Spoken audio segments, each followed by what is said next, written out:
Birth of the commercial cult. Based on what is known of it, the first MLM, Neutralite, operated just as an endless chain scam disguised as a vitamin sales company, using false promises of income as its main lure. One of the two inventors, William Castleberry, was a psychologist who had published a self-help book, How to Use Psychology in Everyday Living, that claimed to hold scientific laws for living. The laws were general principles for getting along that were commonly taught as sales psychology. It was not until two of its top recruiters defected to form a copycat scheme, later called Amway, that MLM took on its current cultic character. As awareness of the false income promise grew from the sad experience of huge numbers of quitters, the need arose for more powerful recruiting and persuasion, domination of thought and behavior, and the silencing of ex-recruits. In Amway, MLM quickly morphed into a delusional belief system with hierarchy, rules, specialized language, and godlike leaders, promising utopia for believers and a wretched future for quitters, losers, and negative thinkers.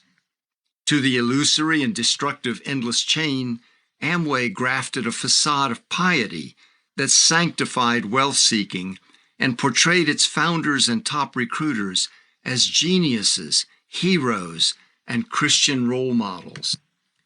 Amway's metamorphosis into a new form of cult occurred when cults of various types began to proliferate in America, the late 1950s, 60s, and early 70s. MLM's identity-altering programs, however, predate the burgeoning cult phenomenon of that era. MLM's persuasion systems are rooted in earlier non-academic programs aimed exclusively at salespeople, as discussed much earlier in this book during the dream journey of Carl Renborg and his enrollment in a Dale Carnegie course.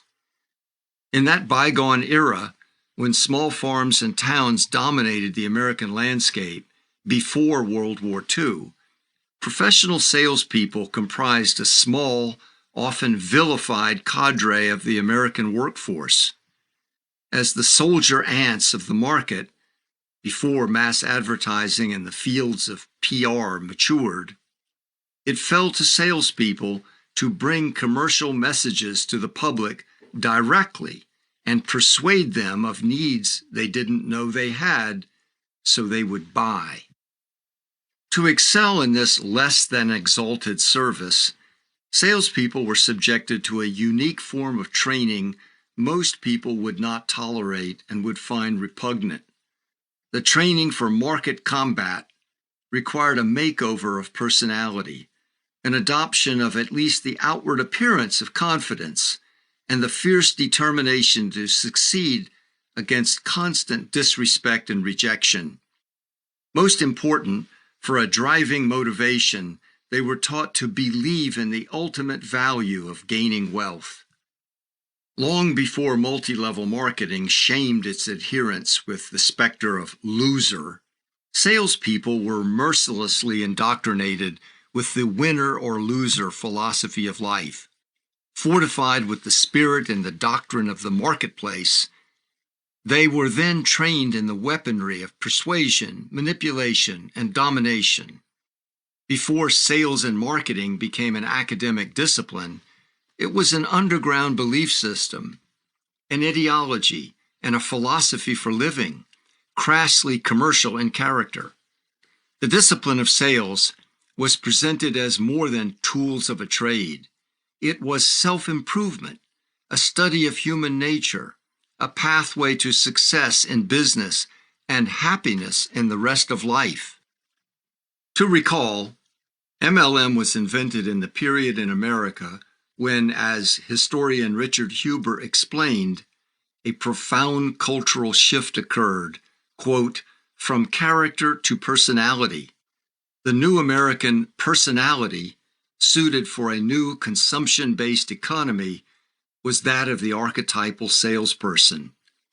The most influential promoter of this cultural transformation, according to Huber, was not an academic, preacher, or a psychologist, but a would-be actor and successful public speaking teacher, Dale Carnegie. Carnegie's book and companion training course promoted what Carnegie claimed was a, quote, new way of life.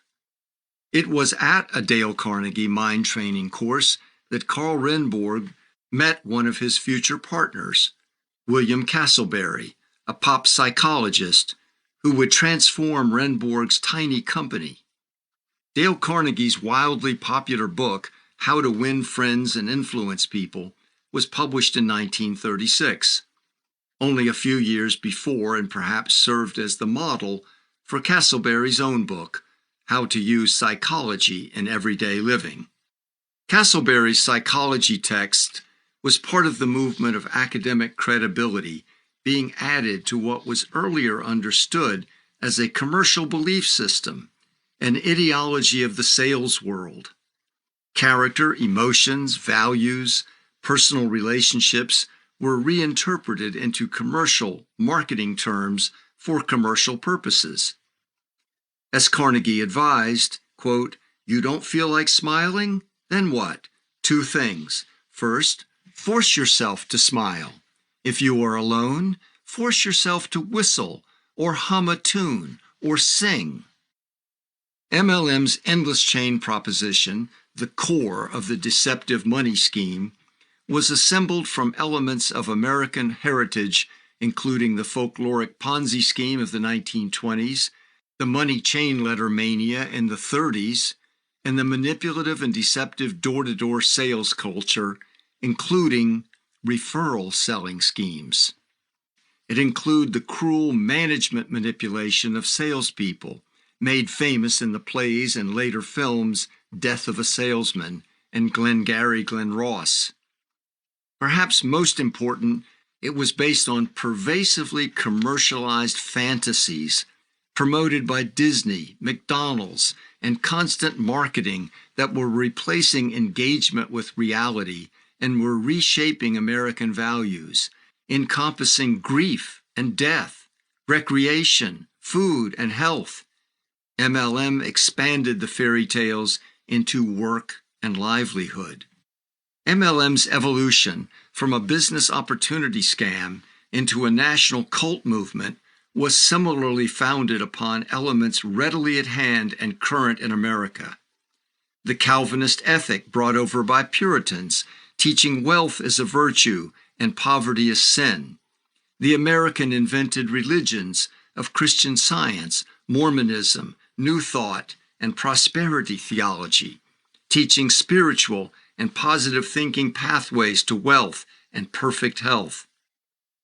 Popular views of the market as a supreme and mystical force governing personal and national life, the manipulative new sales personality, and the deceptive logic and claims in mass advertising.